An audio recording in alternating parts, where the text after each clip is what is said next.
نصلي على النبي ونبدأ بسم الله. فيلمنا بيبدأ مع بنت اسمها دراسة. دراسة ولا تعليم؟ ها ها ها ها. المهم، قاعدة مستخبية في وسط الغابة وبتراقب من بعيد أوي طيارة نازلة في المطار، وبكل بساطة بتستنى الراجل اللي نازل من الطيارة وبتقتله من كل المسافة دي. بنسيب دراسة ونروح لواحد اسمه ليفاي. بيصحى من النوم بدري، بيقوم وبيتمشى في الشوارع، بعد كده بيروح يقعد على الشط وبيحاول يكتب شوية شعر. بس ليفاي كل ما بيكتب حاجة ما بتعجبوش فبيمسحها تاني. على كل حال في الوقت ده بتجيله رسالة استدعاء من الجيش، فليفاي بيروح سكن عسكري. هناك بيقابل واحد رتبة كبيرة وسرية، مش بتقوله هي مين ولا بتشتغل ايه، وبتفضل تسأل ليفاي أسئلة كتير جدا. ومن أسئلتها دي بنعرف إن ليفاي كان قناص شاطر جدا وتقاعد. والست دي اللي اسمها بارسو من ضمن أسئلتها لليفاي إذا كان متجوز أو ليه أي علاقة مع أي واحدة أو إذا كان ليه أي قرايب. ليفاي قال لها على كل الأسئلة دي لأ، وإنه عايش حياته وحيد. بارسو قالت له زي الفل، في مهمة كده أنا محتاجاك فيها. ليفاي قال لها إيه هي؟ قالت له هتعرف بعدين. بنرجع تاني بعد كده لدراسة، واللي بتروح لوالدها اللي قاعد في المقابر وكان بيعزف لمراته الميتة ومعزوفتها المفضلة. دراسة قالت له إنها ندمت إنها قتلت الشخص اللي قتلته لأنها عرفت إنه عنده 4 أطفال، فأبوها قال لها إنه الراجل ده تاجر سلاح، وإنه عمل صفقات اتسببت في موت ناس كتير واللي منهم برضه أطفال. وفهمها إنها بما إنها خلصت عليه فهي كده عملت عمل خير كمان. بنعرف من كلامه إنه هو مريض وبيحتضر وناوي يخلص على نفسه في يوم 14 فبراير اللي هو يوم عيد الحب. بنته طبعا حاولت إنها تمنعه عن القرار ده، لكن هو كان مصر إن هو يعمل كده علشان عاوز يحصل مراته اللي بيحبها جدا. صدقني انا مش عارف احدد يعني اذا كان الموضوع رومانسي ولا اجرامي. على كل حال بنته بتبكي عليه شوية، بعد كده بتودعه لانها اتبعت ليها مهمة تانية. بنروح تاني لليفاي، بنلاقيه محطوط على طيارة ومديله منوم علشان ما يعرفش هو رايح فين. وهو في الجو بتيجي جندية بتقول له بقول لك ايه، اديني الساعة بتاعتك والتليفون وكل حاجة معاك بليز. فليفاي اداها كل حاجة، قالت له ميرسي، لو سمحت بقى نط من هنا. ليفاي قال لها ايه؟ قالت له نط من الطيارة. فلافاي قال لها طيب احنا فين؟ قالت له للأسف أنا مش هقدر أجاوب على السؤال ده. وخليته نط من الطيارة ونزل وسط غابة كبيرة، وكان مطلوب منه إنه يوصل لمكان محدد، وعلشان يوصل للمكان ده أخد تقريبا يومين أو 3 أيام. والمكان ده كان عبارة عن ضفتين وفي نصهم كده في ضباب. هناك ليفاي بيقابل واحد اسمه جي دي اللي المفروض ليفاي هيمسك مكانه. جي دي سأله هو أنت عارف أنت فين؟ ليفاي قال له لأ، محدش راضي يقول لي. فجي دي قال له أنا كمان معرفش إحنا فين. شوف أنا هنا ليا سنة بس معرفش برضو إحنا فين. وخده بعد كده علشان يعرفوا المهمات اللي المطلوبة منه. قال له شايف سيادتك برج المراقبة ده بقى اللي هتقضي فيه السنة كلها، تستحمى فيه وتاكل فيه وتشرب فيه وتراقب فيه وتعمل زبادي في الخلاط فيه، كل ده جوه البرج ده.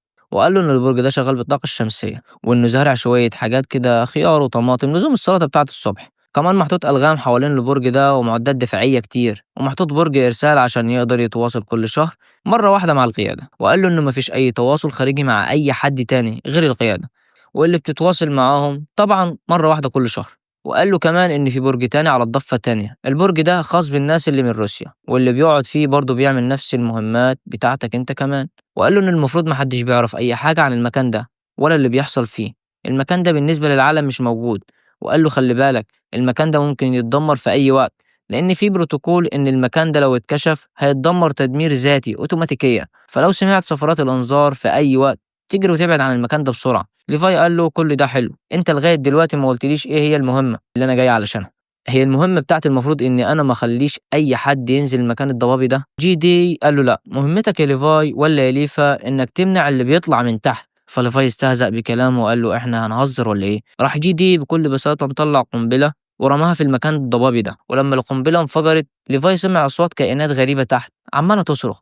جي دي قال له أنا ليا سنة هنا ولغاية دلوقتي ما أعرفش إيه هي الكائنات اللي تحت دي. وقال له كمان إنه سنة 1947 بعتوا في المكان ده 3 كتايب من الجيش 2400 جندي بالخيول بتاعتهم علشان يقتلوا كل الكائنات اللي موجودة جوه. ولكن يا ليفا يا أخويا محدش منهم رجع من ساعتها. الجيش ما بعتش أي حد تاني، وبنكتفي إن إحنا نراقب المكان ده من بره بس، وأي حاجة تخرج من تحت بنقتلها. وتاني يوم الصبح جي دي بيسيب ليفاي وبيمشي وبيروح للمكان اللي الطيارة هتاخده منه علشان ترجعه بلده. هناك الطيارة بتاخده، والراجل اللي موجود على الطيارة بيتأكد منه إن ليفاي موجود على البرج ولا لأ، وبعد ما يتأكد بيقتله.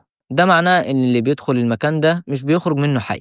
والراجل اللي قتل جي دي بيتصل بعدها بأبارسو وقال لها إنه خلاص قتله. وبعد اليوم ده بتعدي الأيام وبنوصل لشهر أكتوبر. ليفاي كالعادة كل يوم بيعامل البروتوكول بتاعه وبيتأكد إنه تمام، وبعد ما بيشيك على كل حاجة بيلاقيها زي الفل. وبيتصل بعد كده بالقيادة الاتصال اللي بيعمله كل شهر. في الأول بيديهم التمام إن كل حاجة زي الفل، ولكن بعد كده لما بيحب يستفسر عن أي حاجة بيقفلوا في وشه السكة. طبعا ليفاي بيبقى قاعد في حاله ملل، مفيش تليفون، مفيش تلفزيون، مفيش نت، مفيش أي حاجة يتسلى بيها، وده اللي بيخليه يفضل يفتش في كل حاجة حواليه. فبالصدفة بيكتشف كتابات محطوطة على جدار موجود ورا مكتبة الكتب. الكتابات دي كانت للناس اللي خدمت في نفس المكان ده قبل ليفاي، ومعظمها كتابات فلسفية، من ضمنهم جملة كده ملفتة للنظر شوية. والمقولة دي بتقول: وحدهم المخاطرون بتجاوز الحدود قادرون على اكتشاف مدى قدراتهم. المقولة دي كاتبها نقيب اسمه برادفورد شو، كاتبها سنة 1947. بتعدي الأيام بعد كده على كل يوم شبه اليوم اللي قبله، وأيام كلها شبه بعض، لغاية ما بيجي في يوم كده ليفاي بياخد الفضول شوية يبص على الشخص اللي موجود في الجهة التانية. ولما بص على الشخص ده بنلاقي إنها البنت اللي اسمها دراسة، أتاريها تبع روسيا، وبتعجب ليفاي جدا. فبيفضل بقى من وقت للتاني كده يبص عليها بصتين تلاتة: نسيب شغلنا بقى ونراقب في خلق الله، ده انت طلعت ليفا فعلا. بيفضل على الحال ده لغاية شهر نوفمبر، وبيتضح إن عيد ميلاد دراسة في الشهر ده، فبتعمل عيد ميلاد كده على الضيق.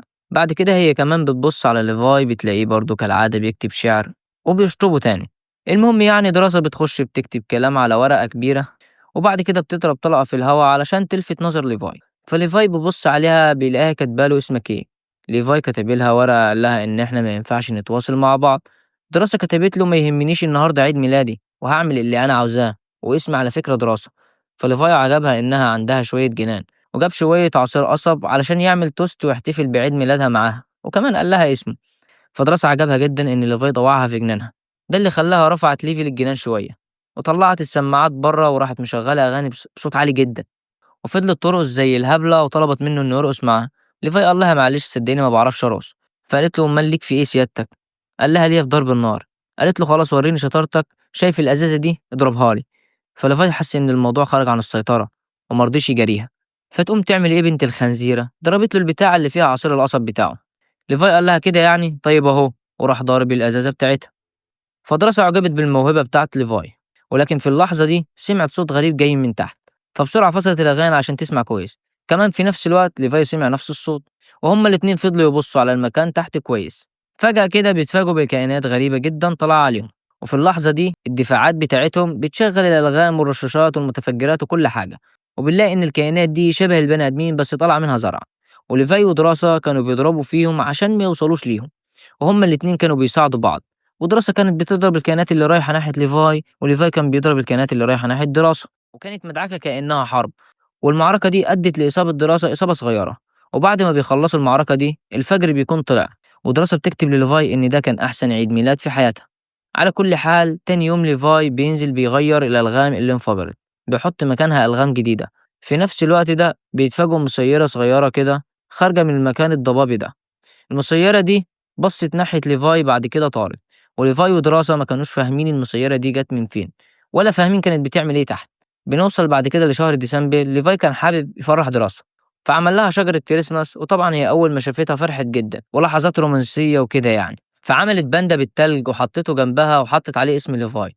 راح هو عمل باندا بالتلج وحط عليه اسم دراسة. وفي الأيام اللي بعدها بيبصوا على بعض كتير، وعلى طول بيكتبوا لبعض كلام، لغاية ما بيجي شهر فبراير، تحديدا يوم 14 فبراير الفالنتاين يعني، وكمان اليوم اللي فيه ذكرى وفاة أبو دراسة. ليفاي في اليوم ده بيبص عليها بيلاقيها بتبكي. بيسألها: بتبكي ليه؟ دراسة بتقول له إنها بتتمنى إنه يكون جنبها في الوقت ده. ده اللي خلى ليفاي يفكر في فكرة مجنونة شوية، وبيرجع يقرأ المقولة المكتوبة على الحيطة: وحدهم المخاطرون بتجاوز الحدود قادرون على اكتشاف مدى قدراتهم.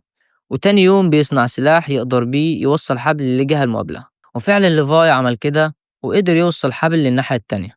ودراسة طبعا كانت بتتفرج عليه وراحت بسرعة للحبل ده وثبتته عندها كويس. وليفاي أخيرا بيقدر يروح للناحية التانية، وأول كلمة بيقولها لدراسة: مساء الخير يا دراسة، أنا المفروض ما أكونش هنا. قالت له: ما تخافش يا سيدي، محدش مراقبنا ومحدش عارف إنك هنا أساسا. وقالت له إنها عاملة فطيرة أرانب.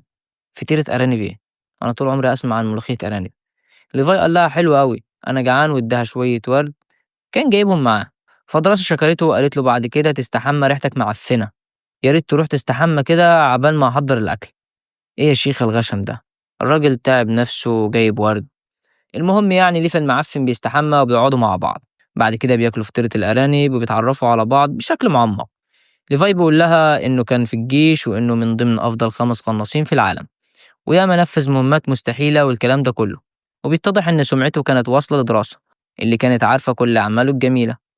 بس بيقول لها كمان إن هو بيحب الشعر مع إنه لغاية دلوقتي ما كتبش أي حاجة كويسة. كمان دراسة بتحكي له قصة حياتها واللي ما كانتش قصة مهمة أوي يعني، فمش لازم نقولها. بيتبادلوا النظرات بعد كده، بيرقصوا شوية ويضحكوا شوية، وبعدها بيخرجوا يراقبوا النجوم، والقعدة كلها كانت رومانسية. وتاني يوم الصبح ليفاي بيحضر نفسه علشان يرجع للبرج بتاعه، بس قبل ما بيمشي دراسة بتسأله إذا كانت عجبته فطيرة الأرانب. ليفاي قال لها لأ، بس لحن نفسه بعدها وقال لها ده أنا عشقتها، واتحرك بعد كده عشان يرجع للبرج بتاعه. ولكن في اللحظة دي بقى بيتفاجئوا بالكائنات دي طالعة وراحت عند اللغم، لكن اللغم انفجر وقطع الحبل بتاعه وليفاي وقع. بس من حظه كان واخد معاه باراشوت. ليفاي فتحه ونزل في الضباب. طبعا دراسة كانت شايفة كل ده بعينيها، فبسرعة أخدت شوية معدات ونطت ورا ليفاي بباراشوت. بتنزل وسط الضباب لغاية ما بتقع في بحيرة موجودة في القاع.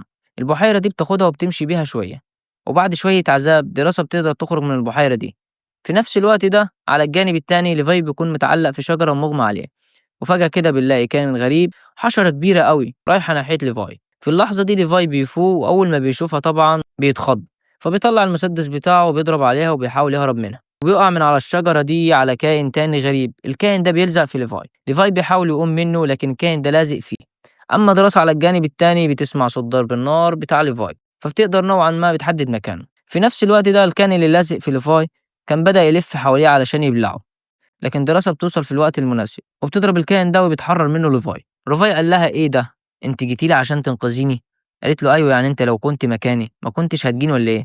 ليفاي ما ردش، وعدم رده ده خلاني شكيت في الليفه ده. على كل حال بيقوموا هما الاتنين كده وبيتفقدوا المكان، والضباب كان كتير جدا، وهوبا بوم طخ فجأة بيهجم عليهم 3 كائنات راكبين حصنة. والكائنات دي هي والحصن شكلهم غريب قوي، برضه طالع منهم زرع، وبيشتبكوا مع ليفاي ودراسة. ليفاي ودراسة بيقدروا يقتلوا 2 منهم، أما التالت بيهرب. وليفاي بيقرب من واحد من اللي اتقتلوا دول، فبيبص عليه بيلاقيه لابس لبس الجيش الأمريكي بس لبس قديم كده. في اللحظة دي ليفاي أدرك إن الجيش ده جندي من ضمن ال 2400 جندي اللي كانوا نزلوا في المكان ده بالأحصنة بتاعتهم في الأربعينات ومرجعوش تاني. على كل حال كملوا مشيهم في المكان، وطول ما هم ماشيين كانوا بيشوفوا أشكال غريبة وحاجات غريبة جدا، وطبعا الضباب مالي المكان. وهم ماشيين بيلاقوا عربيات قديمة، كمان بيلاقوا أبنية عادية جدا بس قديمة برضه. مش بس كده، ده كمان بيلاقوا شق كبير موجود على الطريق، وقدروا يعرفوا إن الشق ده ناتج عن زلزال. في الوقت ده بيسمعوا أصوات الكائنات جاية عليهم، فبسرعة بيدخلوا جوه كنيسة موجودة على الطريق. جوه الكنيسة دي بيلاقوا ناس كتيرة ميتة على الكنب اللي موجودة جوه الكنيسة، ولما بيفحص الجثمان بتاعهم بيدرك إن الناس دي خلصت على نفسها. فبرضه في الوقت ده ليفاي ودراسة أدركوا إن الناس دي أكيد واجهت حاجات مأساوية وصلتهم إنهم يعملوا كده. في اللحظة دي كمان بتهاجم عليهم كائنات غريبة، ألا وهي جماجم طالعة لها رجلين صغيرة كده وبتجري ناحيتهم. صدقت المقولة اللي بتقول القوالب نامت والنصاص قامت. طبعا دراسة وليفاي بيشتبكوا مع الجماجم دي. في الوقت ده بتدخل عليهم الكائنات التانية اللي شبه البني آدمين وبيشتبكوا معاهم هم كمان، بس عددهم كان كبير، ده اللي خلى ليفاي ودراسة يهربوا منهم. فضلوا يجروا بره كتير لغاية ما دخلوا مبنى تاني. في المبنى ده جوه كان في زي معمل تجارب كبير قوي. كمان بيلاقوا صورة للرئيس الأمريكي اللي كان موجود في أواخر الأربعينات، وكمان رئيس الوزراء تشرشل، وجنبهم الرئيس الروسي. وجوه المعمل ده بيلاقوا فيلم قديم فبيحطوه على البروجيكتور وبيشغلوه. بيلاقوا إنه في دكتورة من الدكاترة اللي كانوا موجودين في الوقت ده مصورة فيلم تحديدا في 12 يوليو 1946. بتقول في الفيلم ده إن في زلزال كبير قوي حصل في المنطقة دي، اتسبب في شق كبير جدا في الأرض، وخرج من الشق ده غازات خطيرة، وكل الناس اللي شمت الغازات دي حصل لها أعراض خطيرة، أعراض بتخليهم يتحولوا لكائنات غريبة. والدكتورة دي قالت إنها من ضمن الناس اللي الأعراض دي بدأت تظهر عليها. كمان قالت إن اللي بيشم الغازات دي لمدة 4 أو 5 ساعات ده غالبا مش بيحصل له أي حاجة، أما اللي بيشم لمدة أطول من كده فده بقى بيتأثر بالأعراض بتاعتها. وقالت برضو إن الغازات دي بتخلي الأحماض النووية بتاعت الحيوانات والبني آدمين والنباتات بتتمزج مع بعض، ده اللي خلى كل الكائنات الموجودة في المكان ده صحوا على بعض وبقوا بيطلعوا كائنات غريبة جدا. ليفاي قال لدراسة إحنا لازم نخرج من هنا بسرعة، مش عاوزين نقعد هنا أكتر من 4 5 ساعات. دراسة قالت له أنا معاك يا ليفا، هنعمل إيه؟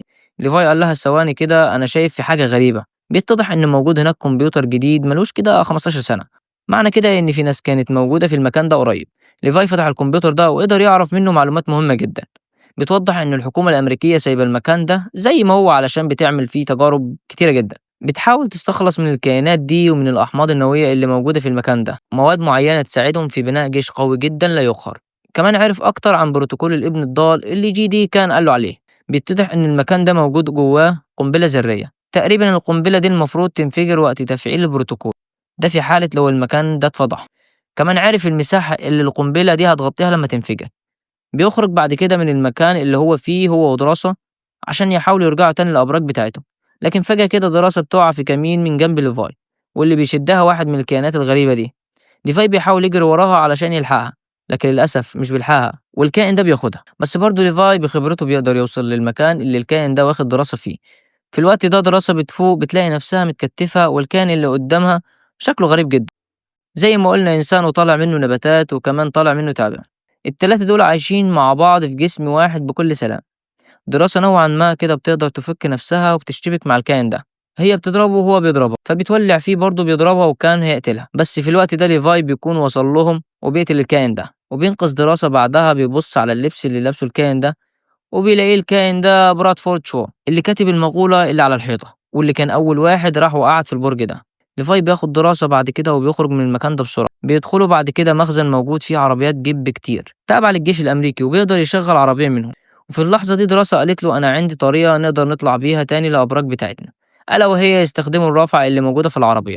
فبسرعة رجع تاني للمكان اللي ليفاي وقعوا فيه، وأثناء ما كانوا راجعين ليفاي بيشوف القنبلة الذرية اللي المفروض تنفجر لو البروتوكول اتفعل. على كل حال بسرعة بيروحوا للحبل اللي ليفاي وقع بيه وبيربطوا الحبل ده في الرافعة بتاعة العربية وبيشغلوا الرافعة وبيرفعوا نفسهم بالعربية. ولكن في الوقت ده بيتفاجئوا بالكائنات دي جاية عليهم، فبيحصل بينهم وبين الكائنات دي اشتباكات عنيفة جدا. كل ده أثناء ما كانوا بيتسلقوا العربية اتجاه البرج. كانت مدعكة والكائنات دي كانت كتيرة جدا، ده اللي خلى ليفاي يولع فيهم وفي العربية. وفي الآخر اضطر إنه يقطع الحبل علشان يوقع العربية عليهم ويخلص منهم. وبعدها طلعوا باقي المسافة الصغيرة، ولما بيوصلوا البرج بيعملوا لبعض الإسعافات الأولية. وليفاي بيقول لدراسة إحنا قدامنا 5 أيام هيبان فيهم إذا كنا هنتحول ولا لأ. كمان بيقول لها لو لقيتيني بتحول اقتليني. فدراسة بتطلب منه نفس الطلب. وتاني يوم ليفاي بيرجع للبرج بتاعه، وفي اليوم ده بيكون جه ميعاد الاتصال الشهري بالقيادة بتاعته. والمرة دي بيتكلموا بارسو، بتسأله بتقول له هو أنت نزلت تحت في المكان الضبابي؟ ليفاي قال لها لأ. فبيرسو قالت له اصل احنا لقطنا ان في كمبيوتر اشتغل تحت، انت متاكد يا ليفاي انك ما نزلتش تحت؟ ليفاي برضو قال لها لا. فبيرسو قالت له خلاص يبقى غالبا كده المجند الروسي اللي في البرج المقابل ليك، وبما انها هي اللي عملتها انا بطلب منك انك تقتلها. ليفاي قال لها مفيش مشكله هنفذ الامر ده. ولكن بيتضح اساسا ان بارسو مستريحه في ليفاي ومتاكده ان هو مش هيقتلها. وده ليه بقى؟ لانها عارفه ان ليفاي نزل تحت علشان معاها صوره من الكاميرا بتاعه الكمبيوتر اللي تحت. فبيرسو قررت إنها تاخد فريق وتروح لليفاي علشان تقتله هو ودراسة. وتاني يوم أثناء ما ليفاي ودراسة كانوا بيعملوا الروتين اليومي، دراسة كتبت لليفاي إنها بتحبه، وده علشان ليفاي كان قال لها بحبك قبلها. وليفاي طبعا فرح جدا. ولكن في الوقت ده بارسو بوظت عليه من لحظة. هما الاتنين بيتفاجئوا بيها جاية لهم بالطيارة، وهما الاتنين هربوا وكانوا بيحاولوا يبعدوا عن المكان ده بأسرع وقت ممكن. ولكن بارسو ما سابتهمش، خاصة لما طلعوا البرج بتاع ليفاي وما لقوهوش. بعتوا وراهم هما الاتنين درونات فيها رشاشات علشان تقتلهم، والدرونات دي كانت على وشك إنها تقتل ليفاي. بس ليفاي كده قدر بحركة منه يفجرها وقدر يتخلص من 2 منهم من أصل 4. أما الاتنين التانيين فدراسة هي اللي فجرتهم. في نفس الوقت ده على الجانب التاني بارسو بتقرا الكلمات المكتوبة على الحيط، من ضمنهم جملة جديدة لليفاي هو اللي كاتبها. كاتب لها إيه بقى؟ 3 حاجات ما تقدرش تخفيهم لمدة طويلة: الشمس والقمر والحقيقة. في نفس اللحظة دي ليفاي ودراسة بيدمروا أجهزة الاستقبال والإرسال اللي موجودة في الأبراج، وده بيفعل بروتوكول الابن الضال. وطبعا سرينة التحذير بتشتغل، وبارسو أول ما بتسمعها بتجري على طول على الطيارة. بتركب الطيارة وبيطيروا بيها بسرعة. وفي نفس الوقت من الناحية التانية ليفاي ودراسة بيحاولوا يجروا بعيد عن المكان ده علشان يخرجوا بره دايرة الانفجار. في الوقت ده القنبلة بتنفجر. القنبلة بتدش من الدنيا. انفجارها كان شديد جدا لدرجة إن الطيارة بتاعت بارسو مش بتسلم من الانفجار ده. كمان ليفاي بيتأثر شوية بالانفجار ده، بيخليه يقع من فوق شلال عالي جدا وبينزل في عمق المياه. أما دراسة فهي الوحيدة اللي بتنجو بعيد عن الانفجار، وبتقعد في مكان لمدة 5 أيام علشان تشوف نفسها إذا كانت هتتحول ولا لأ. وكان معاها رسالة اللي ليفاي كان مديها لها وقال لها ما تفتحهاش غير بعد 5 أيام، وكمان تفتحها في وقت غروب الشمس. فدراسة بتعمل كده، بتفتح الرسالة دي في وقت غروب الشمس، وبيتضح إن الرسالة دي عبارة عن شعر أثر فيها جدا. دراسة بتسيب المكان ده وتروح فرنسا. في الوقت ده بيكون شهر أبريل، وبنلاقي دراسة شغالة في مطعم موجود في جزيرة وبيطل على البحر. والمكان ده دراسة كانت قالت عليه لليفاي في يوم ما لما كانوا قاعدين مع بعض. كانت قالت له يعني إنها نفسها تروح المكان ده وتشتغل فيه. وشوف يا أخي، فجأة في المكان ده بتلاقي مين؟ ليفاي قاعد على ترابيزة وكاتب لها على منديل إنه عاوز فطيرة أرانب. الواد طلع رومانسي بجد. طبعا زي ما احنا عارفين هما الاتنين بيحبوا بعض، ولغاية هنا الحكاية بتنتهي. لايك واشوفك الفيديو الجاي. سلام.